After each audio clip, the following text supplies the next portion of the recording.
Πηγαίνουμε καμιά βόλτα να δούμε και τις 360 κάμερες στον δρόμο, αλλά να δούμε και το κοντέρ. Στην αρχική μας έχουμε πάλι ένδειξη των χιλιόμετρων. Εννοείται έχουμε και εδώ, έχουμε και εδώ, έχουμε και εδώ.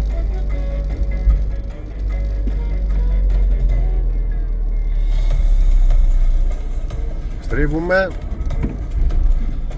Θα ανοίξουμε πάλι το interface. Μπορούμε να βλέπουμε δηλαδή και γύρω γύρω όπως οδηγάμε.